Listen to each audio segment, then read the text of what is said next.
जी बिस्मिल्लाहिर्रहमानिर्रहीम, अस्सलाम वालेकुम नाज़रीन, आपका मेज़बान रियासत अब्बासी हज़ारवी। नाज़रीन, मैं इस वक्त मौजूद हूँ एबटाबाद के अंदर और मेरे साथ मौजूद है पाकिस्तान तहरीक-ए-इंसाफ़ के रहनुमाएँ, जानी पहचानी शख्सियतें मलिया अली असगर साहिबा। इनसे हम आज बातचीत करेंगे। ये इलेक्शन में भी जा रहे हैं। और अस्सलाम वालेकुम, कैसी हैं आप? बिल्कुल ठीक-ठाक जी। मलिया साहिबा, आप जो है वो इलेक्शन में जा रही हैं, तो पहले भी आप लोग 2018 में इलेक्शन में गए थे, तो अभी जो है वो मुकम्मल तैयारी के साथ जा रही हैं?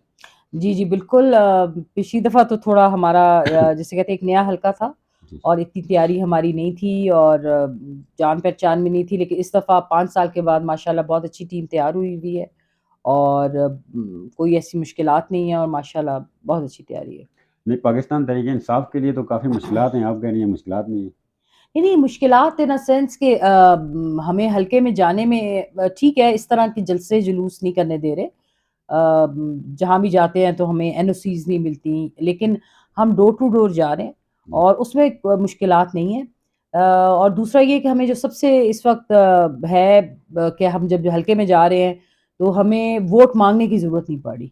जी। लोग खुद ब खुद इनका इतना माइंडसेट हो चुका है कि वो लोग खान साहब के लिए वोट देने को तैयार हैं। जी। अब जो हमारा मसला रहा है वो सिर्फ़ इतना रहा है कि हमने किस तरीके से अपने वोट को महफ़ूज़ रखना है और पोलिंग अपना रिज़ल्ट को किस तरीके से कंपाइल करना है और उसको लेके आना है। तो एज़ सच धांधली का खतरा है जी। जिसको हमने रोकना है और अदरवाइज़ ये है कि ठीक-ठाक है, यानी जहाँ जा रहे हैं बहुत अच्छा रिस्पॉन्स जी। मिल रहा है और खान साहब ने ऑलरेडी जिसे कहते हैं ना कैंपेन हमारी कर दी है।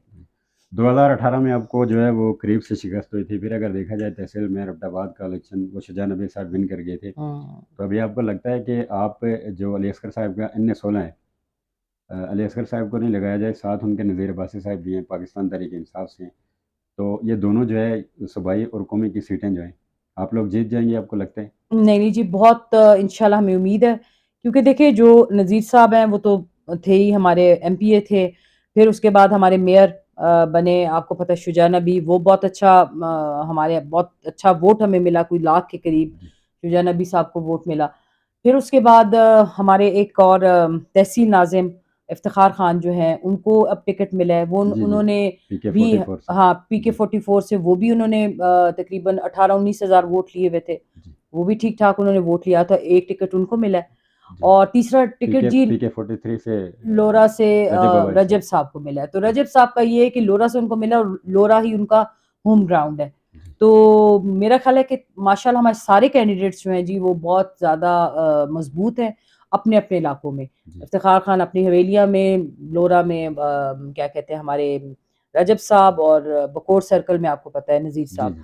तो हर एक का बड़ी मज़बूत ग्रिप है अपने हलकों पे, तो इंशाल्लाह हम मुझे यकीन है कि हमारे सारे एमपीएज़ इंशाल्लाह और नेशनल की सीट हम निकाल लेंगे। जी।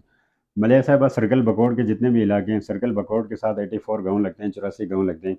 और काफ़ी सारे सर्कल बकौर पूरा जो है वो पसमानदा इलाका है, तो आप वहाँ जाएँगे और काम करेंगे इंशाल्लाह? बिल्कुल, इंशाल्लाह मैं सर्कल बकोट के साथ हमारी एक बहुत जज़्बाती वाबस्तगी भी है क्योंकि संगी फाउंडेशन जो अली असगर खान के भाई थे उमर असगर खान, उन्होंने शुरू की थी और जी। उन्होंने नमल और बोई, दलोला इन जगहों पे बड़ा काम किया हुआ था, पटन वग़ैरह में।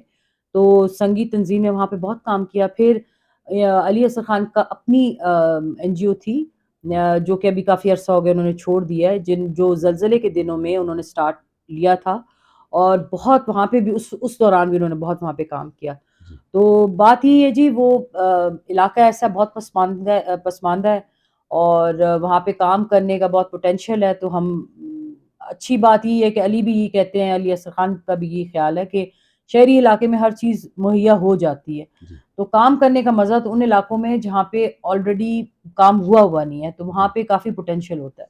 जी। तो इंशाल्लाह हम करेंगे और मैं इस बात पे ये भी कहूँगी जी कि देखें सरदार मेहताब साहब हैं, वो वहाँ से चीफ मिनिस्टर भी रहे हैं, फिर जी। गवर्नर भी रहे हैं और उनका इलाका इस पूरे एबटाबाद डिस्ट्रिक्ट में सबसे पसमानदा है। जी। यानी उन्होंने और कुछ भी अगर नहीं करना था तो मैं कहती हूँ कि सड़कें एक तो नॉर्मल चीज़ है, जी। सड़क बनाने में क्या इतना बड़ा वो है इश्यूज़, लेकिन वहाँ पे पूरे सर्कल बकोट में सड़कों का कोई निज़ाम ही नहीं है। मैं इन तरफ गलियात साइड पे जाती हूँ तो लोग कहते हैं जी मैडम देखें ना कितनी बुरी सड़कें हैं।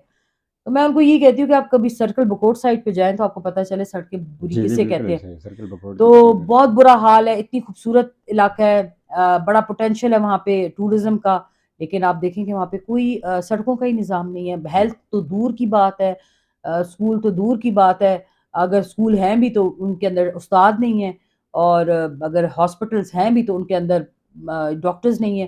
تو مجھے یہ لگتا ہے کہ یہ لوگ جان بوجھ کے اپنی عوام کو، اپنے لوگوں کو پسماندہ رکھنا چاہتے تھے تاکہ ان کو زیادہ سے زیادہ عرصے تک رول کر سکیں۔ جی ابھی میں حیران ہوں کہ مہتاب صاحب کس منہ سے اٹھ کے آتے ہیں اور ووٹ مانگتے ہیں کہ انہوں نے پچھلے 30 سال سے حکومت کر رہے ہیں تو انہوں نے کیا ڈیلیور کیا ہے جو آج ابھی اس عمر میں آ کے کر لیں گے۔ جی تو میرے خیال میں ان مہتاب صاحب کو بھی آرام کرنا چاہیے ابھی، اور نئی قیادت کو آنے دینا چاہیے۔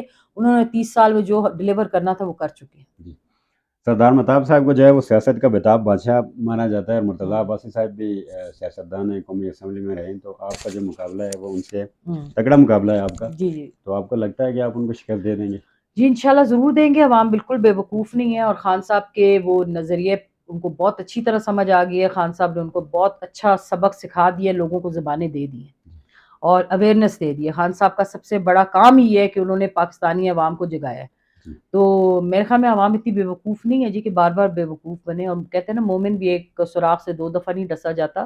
تو یہ تو مہتاب صاحب نے تو کوئی 30 سال سے ڈستے آ رہے ہیں، اور دوسرے جو یہ ہے مرتضیٰ مرتضیٰ صاحب، انہوں نے بھی 2 دفعہ ٹینیور پورا کیا ہے، اور سنا ہے کہ سب سے بڑا جھوٹا بندہ ہے جو کہ حلف لے کے بھی وہ اپنا وعدہ نہیں نبھاتا۔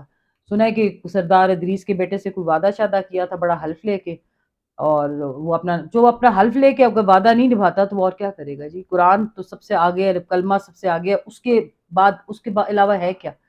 تو میرا کی خیال ہے کہ یہ ان دونوں حضرات کو آزما چکی ہے عوام، تو میرے خیال میں وہ گھر بیٹھے تھوڑا آرام شرام کریں، جی تو اس کے بعد ملیح صاحب، آپ اپنے چاہنے والوں کو کیا پیغام دینا چاہیں گے، پاکستان تحریک انصاف کے کارکنان کو، پاکستان تحریک انصاف کے سپورٹروں کو؟ بس جی میں یہی کہنا چاہوں گی اپنے تحریک انصاف کے کارکنان کو کہ یہ الیکشن جو ہے جی اس کو الیکشن مت سمجھا جائے، بلکہ یہ ایک ایسا جسے کہتے ہیں نا، آپ جذبے سے اور جوش سے نکلیں خان صاحب کے لیے، کیونکہ یہ آپ کا ہر ووٹ آپ یہ سمجھے کہ عمران خان کی جیل کی چابی ہے، جی کنجی ہے، جی اور آپ اس ووٹ کے ذریعے خان صاحب کو آپ جیل سے باہر نکال سکتے ہیں، اور یہ ہمارا ایک طرح سے جہاد ہے، یہ الیکشن نہیں ہے۔ تو خان صاحب اس وقت جیل میں 6 مہینے سے ہیں، کس لیے ہیں؟ کیا ان کو پیسوں کی ضرورت ہے؟ انہوں نے کوئی اپنے کیا کہتے ہیں کیسز معاف کرانے ہیں؟ ان کو آفرز دی جاتی ہیں کہ آپ مان جائیں، کمپرومائز کر جائیں، وہ کہتے ہیں میں نہیں کروں گا، اپنے اصولوں پہ میں تو ایسا لیڈر جی پھر 100 سالوں میں بھی نہیں ملتا۔ تو میرا خیال ہے کہ خان صاحب آپ سب کے ووٹرز کے اس وقت انتظار میں ہے کہ کس طریقے سے وہ اپنا ووٹ اچھی طرح کاسٹ کریں اور خان صاحب کو اس جیل کی سلاخوں کے پیچھے سے نکالیں۔ جی بہت تھینک شکریہ۔ یو جی۔ جی ناظرین، ہمارے ساتھ موجود تھی پاکستان تحریک انصاف کے رہنما ہیں، جانی پہچانی شخصیتیں، کسی تعارف کی محتاج نہیں ہیں، ملیح علی اصغر صاحبہ۔ اور ناظرین، ہم نے یہاں دیکھا کہ گھر کے باہر جو ہے وہ دن کو بھی لوگ کھانا کھا کر جاتے ہیں، رات کو بھی لوگ کھانا کھا کر جاتے ہیں، اور ان لوگوں کی طرف سے جو ہے وہ ابھی الیکشن ہوئے نہیں ہے اور الیکشن جیتے بھی نہیں ہیں، اور الیکشن سے پہلے ہی جو ہے وہ جہاں پر جو ہے وہ لنگر تقسیم کیا جا رہا ہے، کسی کو پوچھا نہیں جا رہا کہ آپ کہاں جا رہے ہیں، کدھر سے آئے ہیں، اور لوگ جو ہے وہ لنگر لے کر جا رہے ہیں، اور لیکن جتنے بھی قریبی غریب جو لوگ ہیں ان کا جو ہے وہ خاص خیال رکھا جا رہا ہے۔